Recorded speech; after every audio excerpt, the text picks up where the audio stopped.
Hi, എല്ലാവർക്കും നമസ്കാരം. പുതിയൊരു വീഡിയോയിലേക്ക് സ്വാഗതം ചെയ്യുന്നു. It is me Sunil. Welcome back to my channel Sunil talks. ഇന്ന് സംസാരിക്കുന്നത് ബിസിനസ് രീതികളെ കുറിച്ചും അതിന്റെ റിയാലിറ്റികളെ കുറിച്ചുമാണ്. 3 തരം ബിസിനസിനെ കുറിച്ചാണ് സംസാരിക്കുന്നത്. ട്രഡീഷണൽ ബിസിനസ്, ഓൺലൈൻ ബിസിനസ് അഥവാ E commerce business, direct selling business. ഉൽപ്പന്നത്തിന് ഒരു വിലയിട്ടുകൊണ്ട് അതിൽ വരുന്ന വ്യത്യാസം ജനങ്ങളിലേക്ക് എത്തിക്കുക എന്നതാണ് എൻ്റെ ലക്ഷ്യം. ആദ്യമായിട്ടാണ് ഈ ചാനൽ കാണുന്നെങ്കിൽ എൻ്റെ ഇതിനു മുമ്പുള്ള വീഡിയോകൾ നിങ്ങൾ കാണുക. നമ്മൾ ഒരു കടയിൽ ചെല്ലുമ്പോൾ ഉൽപ്പന്നത്തിൻ്റെ വില ചോദിക്കുമ്പോൾ ആ കടക്കാരൻ പറയുന്ന വിലയാണ് മാക്സിമം റീറ്റെയിൽ പ്രൈസ് അഥവാ ചില്ലറ വിൽപ്പന വില. നമ്മൾ കേട്ടിട്ടുള്ള അടുത്ത വിലയാണ് മൊത്തവില അല്ലെങ്കിൽ വിതരണ വില. മാക്സിമം റീറ്റെയിൽ പ്രൈസിൽ നിന്നും റീറ്റെയിൽ കട നടത്തുന്നവരുടെ ലാഭം കുറച്ചാൽ കിട്ടുന്നതാണ് മൊത്തവില. ഒരു റീറ്റെയിൽ ഷോപ്പിൽ ഉൽപ്പന്നം വിതരണത്തിനെത്തിക്കുന്ന ഇടനിലക്കാരുടെ വരുമാനം കൂടി മാക്സിമം റീറ്റെയിൽ പ്രൈസിൽ നിന്നും കുറച്ചാൽ നമുക്ക് കിട്ടുന്ന വിലയാണ് മാനുഫാക്ചറിംഗ് കോസ്റ്റ് അഥവാ ഉൽപ്പാദന ചിലവ്. ഉൽപ്പാദന ചിലവിൽ എന്തൊക്കെയാണ് വരുന്നത്?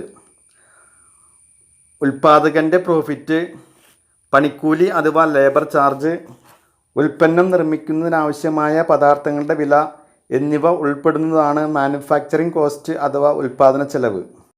ഇനി ഒരു ഉൽപ്പന്നത്തിന് ഞാൻ ഇട്ടിട്ടുള്ള വിലയാണ് പറയുന്നത്. ആ വിലയുടെ അടിസ്ഥാനത്തിലാണ് ഈ 3 ബിസിനസ് രീതികളെ കമ്പയർ ചെയ്യുന്നത്. മാനുഫാക്ചറിംഗ് കോസ്റ്റായിട്ട് എടുത്തിട്ടുള്ള വിലയാണ് 35 രൂപ.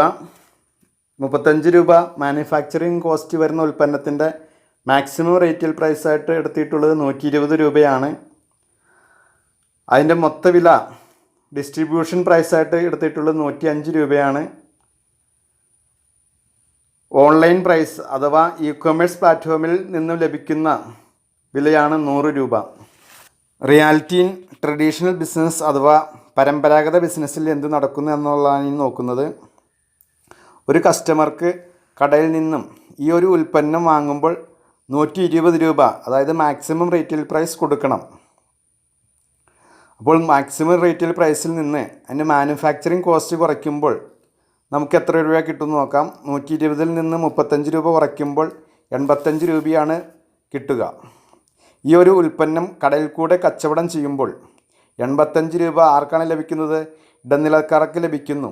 അതായത് ട്രഡീഷണൽ ബിസിനസ്സിൽ കൂടി 35 രൂപ മാനുഫാക്ചറിങ് കോസ്റ്റ് വരുന്ന ഈ ഒരു ഉൽപ്പന്നം 120 രൂപയ്ക്ക് കൊടുക്കുമ്പോൾ 85 രൂപയാണ് ഇടനിലക്കാരുടെ കൈകളിൽ എത്തുന്നത്. രണ്ടാമത്തെ ബിസിനസ് രീതിയായ reality in e commerce, online ബിസിനസ്സിൽ നടക്കുന്ന കാര്യം നോക്കാം. ഈ ഒരു ഉൽപ്പന്നം ഇ കൊമേഴ്സ് സൈറ്റിൽ നിന്നും വാങ്ങുമ്പോൾ അവിടെ നമുക്ക് ഡിസ്കൗണ്ട് കിട്ടുന്നുണ്ട്. അതായത് 120 രൂപയുടെ ഉൽപ്പന്നം 100 രൂപയ്ക്കാണ് കിട്ടുക. അപ്പോൾ ഷോപ്പിൽ പോയി വാങ്ങുന്നതിനേക്കാൾ 20 രൂപ കുറച്ച് കൊടുത്താൽ മതി. ഇവിടെ ഇ കൊമേഴ്സ് സൈറ്റ് ഓണറുടെ പ്രോഫിറ്റ് എത്രയാണെന്ന് നോക്കിയാൽ 100 - 35, അതായത് അവിടുത്തെ MRP 100 രൂപയാണ്. മാനുഫാക്ചറിങ് കോസ്റ്റ് വരുന്നത് 35 രൂപയാണ്. അപ്പോൾ 100ൽ നിന്ന് 35 രൂപ കുറയ്ക്കുമ്പോൾ 65 രൂപ കിട്ടുന്നു. ഈ 65 രൂപ എന്ന് പറയുന്നത് ഓൺലൈൻ ഷോപ്പ് നടത്തുന്നവരുടെ, അതിൻ്റെ ഓണർമാരുടെ പ്രോഫിറ്റാണ്. അടുത്ത ബിസിനസ് രീതിയാണ് reality in direct selling. Direct selling business അല്ലെങ്കിൽ ഡയറക്റ്റ് സെല്ലിംഗ് ഷോപ്പിൽ നിന്നും ഈ ഒരു ഉൽപ്പന്നം വാങ്ങുമ്പോൾ അവിടെ വിതരണ വിലയ്ക്കാണ് ഉൽപ്പന്നം കിട്ടുക. അവിടെ ഉൽപ്പന്നത്തിന് വേണ്ടി 105 രൂപ കൊടുക്കേണ്ടി വരുന്നു. ഡയറക്റ്റ് സെല്ലിംഗ് കമ്പനിയുടെ പ്രോഫിറ്റ് നോക്കുമ്പോൾ 105ൽ നിന്ന് മാനുഫാക്ചറിംഗ് കോസ്റ്റായ 35 രൂപ കുറയ്ക്കുമ്പോൾ 70 രൂപയാണ് കിട്ടുന്നത്. ഈ 70 രൂപയാണ് ഡയറക്റ്റ് സെല്ലിംഗ് കമ്പനിയുടെ പ്രോഫിറ്റായിട്ട് വരുന്നത്. ഈ പ്രോഫിറ്റിൻ്റെ ഏകദേശം 50%. ഇവിടെ വരിക 70ൻ്റെ പകുതി 35 രൂപയാണ്. കമ്പനിയുടെ ഉൽപ്പന്നങ്ങൾ വിൽക്കുന്നതിന് ആരൊക്കെയാണോ കമ്പനിയെ സഹായിക്കുന്നത് അവർക്ക് തിരിച്ചു കൊടുക്കുന്നു. അതിന് കമ്പനികൾക്ക് ചില പ്ലാനുകളുണ്ട്. ആ പ്ലാനുകളെ വിളിക്കുന്ന പേരുകളാണ് ബൈനറി, ട്രൈനറി, ഹൈബ്രിഡ്, സൺഫ്ലവർ, മാട്രിക്സ് തുടങ്ങിയ പേരുകളിൽ അറിയപ്പെടുന്നു. ഇതാണ് MLM പ്ലാനുകൾ. ഈ പ്ലാനുകൾ സ്വീകരിച്ച് പ്രവർത്തിക്കുന്ന കമ്പനികളെ ഡയറക്റ്റ് സെല്ലിംഗ് കമ്പനികൾ എന്ന് വിളിക്കുന്നു, അല്ലെങ്കിൽ മൾട്ടി ലെവൽ മാർക്കറ്റിംഗ് കമ്പനികൾ എന്ന് വിളിക്കുന്നു. മൾട്ടി ലെവൽ മാർക്കറ്റിംഗ് ഒരു തട്ടിപ്പ് പരിപാടിയാണെന്ന് പറയാനുള്ളവരോട് എനിക്ക് 1-2 ഉദാഹരണങ്ങൾ പറയാനുണ്ട്. ആദ്യത്തേത്, സ്കൂളുകളിൽ നമ്മൾ പട്ടികകൾ പഠിക്കാറുണ്ട്. സങ്കലന പട്ടിക, വ്യവകലന പട്ടിക, ഗുണന പട്ടിക. ഈ പട്ടികകൾ വെച്ച് നമ്മൾ കണക്കുകൾ ചെയ്യാറുണ്ട്. കുറെ പേരുടെ ശരിയാകുന്നു, കുറച്ച് പേരുടെ തെറ്റിപ്പോകാറുണ്ട്. ഈ തെറ്റിപ്പോകുന്നവർ പട്ടികനെ കുറ്റം പറയുന്നത് ശരിയാണോ? ശരിക്കും ഈ പട്ടികകൾക്ക് തെറ്റ് വരാറുണ്ടോ? പട്ടികകൾ കറക്റ്റായിട്ട് തന്നെ പോകുന്ന കാര്യമാണ്. അതിൽ ആ ചെയ്യുന്നവരുടെയാണ് മിസ്റ്റേക്ക് കൊണ്ടാണ് കണക്കുകൾ തെറ്റുന്നതല്ലേ. ഇതുപോലെ തന്നെയാണ് മൾട്ടി ലെവൽ മാർക്കറ്റിംഗ്. അതിൽ ഉൽപ്പന്നങ്ങളുടെ വിതരണമാണ് നടക്കുന്നതെങ്കിൽ, ആ ഉൽപ്പന്നങ്ങളുടെ കമ്മീഷനാണ് നടക്കുന്നതെങ്കിൽ അത് പെർഫെക്റ്റ് ആണെന്നാണ് എനിക്ക് പറയാനുള്ളത്. അടുത്തൊരു കാര്യം, നമ്മളെല്ലാവരും ട്രെയിനിൽ യാത്ര ചെയ്യാറുണ്ടല്ലേ.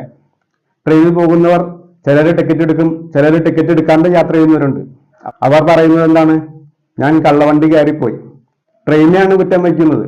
യഥാർത്ഥത്തിൽ കുറ്റം ചെയ്തതാരാണ്? ആ ടിക്കറ്റ് എടുക്കാത്ത യാത്രക്കാരനല്ലേ. ഇതുപോലെ തന്നെയാണ് മൾട്ടി ലെവൽ മാർക്കറ്റിനെ കുറ്റം പറയുന്നവരും. ഇനി ഒരു ഉദാഹരണം കൂടി പറയാം. നമ്മുടെ നാട്ടിൽ കേട്ടിട്ടുള്ള നല്ലൊരു പ്രാസംഗികനാണ് VK സുരേഷ് ബാബു അല്ലേ. അദ്ദേഹം ഒരു എക്സാമ്പിൾ പറയുന്നുണ്ട്, പഠിപ്പിച്ചിട്ടുള്ള കണക്കുകൾ തെറ്റാണെന്ന്. എങ്ങനെയാണ് അദ്ദേഹം പറയുന്നത്? 1 1 2, ഈ സൈഡിൽ നിന്ന് ഒരു പുഴ വരുന്നു, ഇവിടുന്നും ഒരു പുഴ വരുന്നു. ഈ രണ്ട് പുഴയും കൂടുമ്പോൾ ഒരു പുഴ കൂടുമ്പോൾ 2 പുഴയല്ലേ വരേണ്ടത്.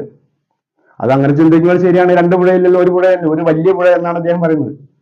അപ്പോൾ മാഷുമാർ പഠിപ്പിച്ച കണക്ക് തെറ്റാണെന്നാണ് അദ്ദേഹം സമർത്ഥിക്കുന്നത്. അത് ശരിയാണോ? ശരിയല്ല എന്നാണ് എനിക്ക് പറയാനുള്ളത്.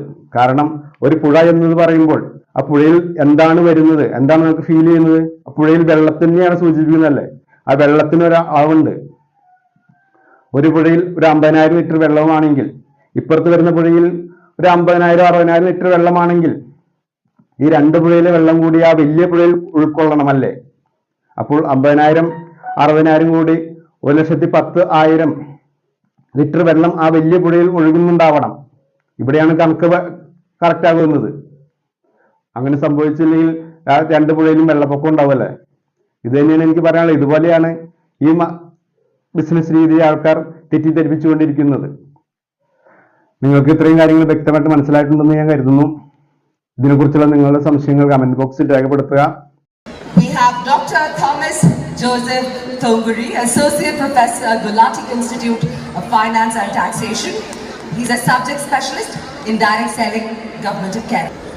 എന്നെ സംബന്ധിച്ച്, ഗുലാത്തി ഇൻസ്റ്റിറ്റ്യൂട്ടിനെ സംബന്ധിച്ച്, അല്ലെങ്കിൽ കേരള സർക്കാരിനെ സംബന്ധിച്ച് ഈ ഡയറക്റ്റ് സെല്ലിംഗ് ഇൻഡസ്ട്രി ഇത്രമാത്രം വളരണം, ഇത്രമാത്രം പ്രതീക്ഷയുള്ള ഒരു ഇൻഡസ്ട്രിയാണെന്നുള്ള ഒരു ധാരണയിലല്ല ഇതിന് നിയമനിർമ്മാണം ഉണ്ടാക്കിയത്.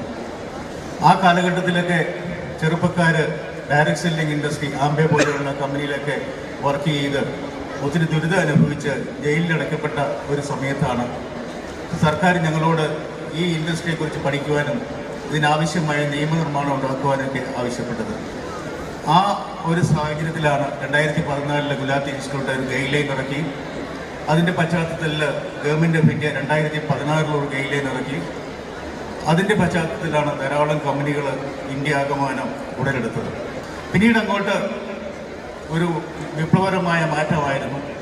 2021 നമ്മുടെ പാർലമെൻറ്റിൽ ഈ ഗൈഡ് ലൈനൊക്കെ അപ്പുറത്ത് കൺസ്യൂമർ പ്രൊട്ടക്ഷൻ ആക്ട് അമെൻഡ് ചെയ്തുകൊണ്ട് 2019 കൺസ്യൂമർ പ്രൊട്ടക്ഷൻ ആക്ട് അമെൻഡ് ചെയ്തു. അതിൻ്റെ പശ്ചാത്തലത്തിൽ ഡയറക്റ്റ് സെല്ലിങ്ങും ഇ കൊമേഴ്സും ഒക്കെ മുഖ്യധാര ബിസിനസ്സിൻ്റെ ഒപ്പം നിൽക്കുവാനായിട്ടുള്ള ഒരു വേദി ഒരുങ്ങി. 2021 ഡിസംബറിലാണ് എന്ന് തോന്നുന്നു ഡയറക്റ്റ് സെല്ലിംഗ് റൂള് പാർലമെൻറ്റിൽ പാസ്സാക്കി. അതിൻ്റെ അടിസ്ഥാനത്തിൽ ഒരു പ്രധാനമായ ചേഞ്ച് വന്ന ഇതായിരുന്നു. ഇതിനു മുമ്പ് ഗവൺമെൻറ് ഓഫ് ഇന്ത്യയിൽ എല്ലാ ഡയറക്റ്റ് സെല്ലിംഗ് കമ്പനിയും രജിസ്റ്റർ ചെയ്യണമായിരുന്നു. പക്ഷേ ഇപ്പോഴത്തെ പുതിയ നിയമത്തിൻ്റെ അടിസ്ഥാനത്തിൽ അതാത് സംസ്ഥാന സർക്കാരാണ് ഡയറക്റ്റ് സെല്ലിംഗ് ഇൻഡസ്ട്രിയെ നിയന്ത്രിക്കുക. അതിൻ്റെ അടിസ്ഥാനത്തിൽ പുതിയ നിയമത്തിൻ്റെ വെളിച്ചത്തിൽ ഓരോ സംസ്ഥാന സർക്കാരും ഓരോ മോണിറ്ററിംഗ് മെക്കാനിസം, ഒരു റെഗുലേറ്ററി മെക്കാനിസം ഉണ്ടാക്കണമെന്ന് പറഞ്ഞതിൻ്റെ അടിസ്ഥാനത്തിൽ അവിടെയും കേരളം തന്നെയാണ് ആദ്യമായി ഡയറക്റ്റ് സെല്ലിങ്ങിൽ ഒരു മെക്കാനിസം ഉണ്ടാക്കി. അത് കഴിഞ്ഞ മാസം ഞാൻ ഡൽഹിയിൽ അതിൻ്റെ ഔദ്യോഗികമായ ഒരു പ്രഖ്യാപനം നടത്തി. 2016 ഇവിടെ ഒരു ഗൈഡ് ലൈൻ വന്നതോടുകൂടി ഒരുപാട് കമ്പനികൾ നമ്മുടെ കേരളത്തിൽ സ്റ്റാർട്ട് ചെയ്തു. അതിലൊരു കമ്പനിയാണ് ഹൈറിച്ച്. ഹൈറിച്ചിനെ കുറിച്ച് നിങ്ങൾ കേട്ടിട്ടുണ്ടാവും. ഇപ്പൊ കോടതിയിൽ അതിന്റെ കേസ് നടന്നുകൊണ്ടിരിക്കുകയാണ്. അവർ 2014 കമ്പനി സ്റ്റാർട്ട് ചെയ്യുകയും 800 രൂപയുടെ ഒരു ഐഡിയ ആയിട്ടാണ് സ്റ്റാർട്ട് ചെയ്തത്.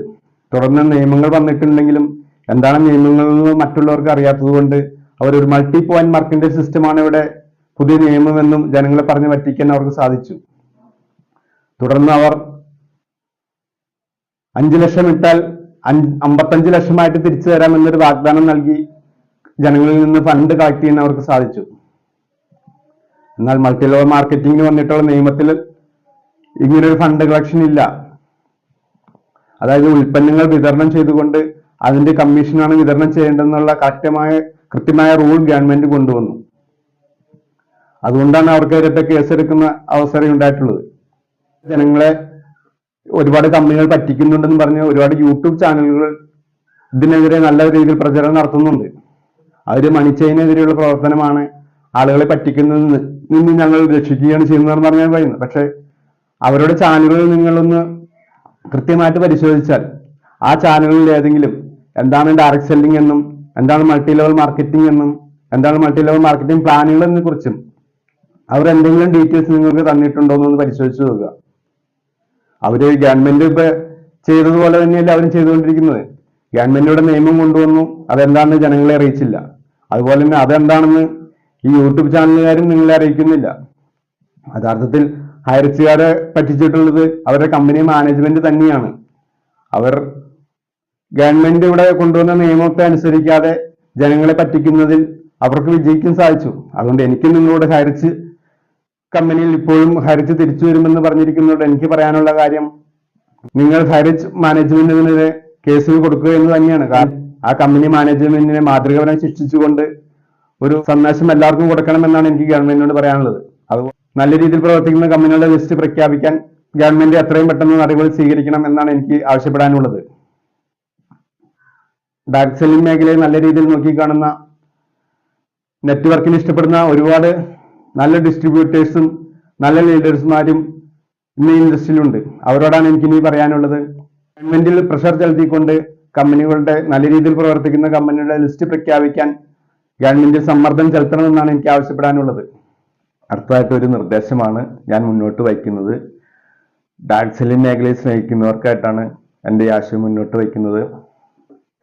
ഇന്ന് ഏറ്റവും കൂടുതൽ തട്ടിപ്പിന് കളമൊരുക്കിക്കൊണ്ട് മുന്നേറുന്ന മേഖലയായിട്ട് ഓൺലൈൻ രംഗം അല്ലെങ്കിൽ ഇന്റർനെറ്റ് മേഖല മാറിക്കഴിഞ്ഞു. അതുകൊണ്ട് ഡയറക്ട് സെല്ലിംഗ് മേഖലയിൽ പ്രവർത്തിക്കുന്നവരോട്, മൾട്ടി ലെവൽ മാർക്കറ്റിംഗ് മേഖലയിൽ പ്രവർത്തിക്കുന്നവരോട്, അല്ലെങ്കിൽ ഒരു ഓൺലൈൻ ജോലിയുണ്ട്, ഓൺലൈൻ ബിസിനസ്സാണ്, നമ്മൾ അങ്ങനെ ഓൺലൈൻ ബിസിനസ്സാണ്, ഓൺലൈൻ ജോലിയാണെന്ന് പറഞ്ഞ് പ്രൊമോട്ട് ചെയ്യേണ്ട ആവശ്യമുണ്ടോ?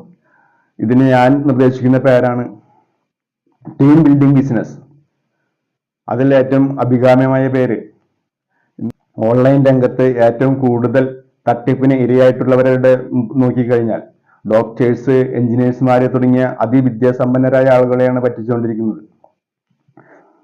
ഏറ്റവും കൂടുതൽ തട്ടിപ്പ് നടക്കുന്ന മേഖലയായതിനാൽ സാധാരണക്കാർക്ക് ഈ മേഖലയിലേക്ക് കടന്നു വരാൻ മടിച്ചു നിൽക്കുന്ന ഒരവസ്ഥയാണ് ഇന്നുള്ളത്. അതുകൊണ്ട് ഓൺലൈൻ ബിസിനസ്, ഓൺലൈൻ ജോലി എന്നതിന് പകരം ടീം ബിൽഡിംഗ് ബിസിനസ് എന്ന് പ്രൊമോട്ട് ചെയ്യാൻ ഞാൻ എല്ലാവരോടും ആവശ്യപ്പെടുന്നു.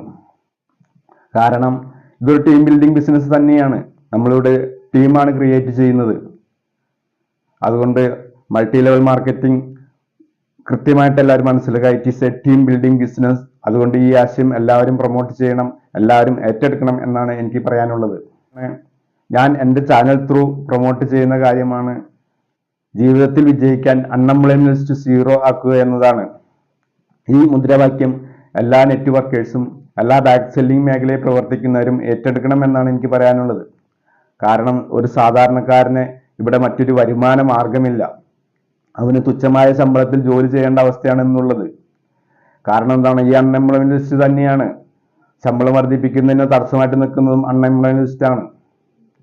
അതുകൊണ്ട് എല്ലാ നെറ്റ്വർക്കേഴ്സും, എല്ലാ മൾട്ടി ലെവൽ മാർക്കറ്റിംഗ് ചെയ്യുന്നവരും ഈ ഒരു ആശയം അവരുടെ മുദ്രാവാക്യമായിട്ട് ഏറ്റെടുക്കണം എന്നാണ് എനിക്ക് പറയാനുള്ളത്.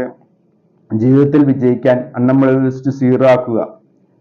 ഇന്ന് ഡയറക്ട് സെല്ലിംഗ് മേഖല മറ്റ് ഏത് മേഖലയിൽ പ്രവർത്തിച്ചാലും അതിൽ കൂടുതൽ വരുമാനം ഉണ്ടാക്കാൻ കഴിയുന്ന ഏതൊരു സാധാരണക്കാരനും രക്ഷപ്പെടാൻ കഴിയുന്ന ഒരു വലിയൊരു ഓപ്പർച്യൂണിറ്റിയാണ് ഡയറക്ട് സെല്ലിംഗ് മേഖല അഥവാ മൾട്ടി ലെവൽ മാർക്കറ്റിംഗ് മേഖല. എല്ലാവരും ജീവിതത്തിൽ വിജയിക്കാൻ അൺഎംപ്ലോയ്മെന്റ് ലിസ്റ്റ് സീറോ ആക്കുക എന്ന ഈ മുദ്രാവാക്യം ഏറ്റെടുക്കണമെന്നും ഇതിനെ മാക്സിമം പ്രൊമോട്ട് ചെയ്യണമെന്നും നിങ്ങളുടെ എല്ലാ ടീമിലേക്കും ഈ ആശയത്തെ പ്രൊമോട്ട് ചെയ്യണമെന്നുമാണ് എനിക്ക് റിക്വസ്റ്റ് ചെയ്യാനുള്ളത്. എൻ്റെ സജഷനാണ്. ഇതിനെക്കുറിച്ചുള്ള നിങ്ങളുടെ കമൻറ്റ് സെക്ഷനിൽ രേഖപ്പെടുത്തുക. ഇന്നത്തെ വീഡിയോ ഇഷ്ടമായിട്ടുണ്ടെങ്കിൽ ഒന്ന് ലൈക്ക് ചെയ്യുക. ഈ ചാനൽ ഒന്ന് സബ്സ്ക്രൈബ് ചെയ്തുകൊണ്ട് സപ്പോർട്ട് ചെയ്യുക. അടുത്ത നല്ലൊരു വീഡിയോ വരുന്നവരെ നന്ദി, നമസ്കാരം.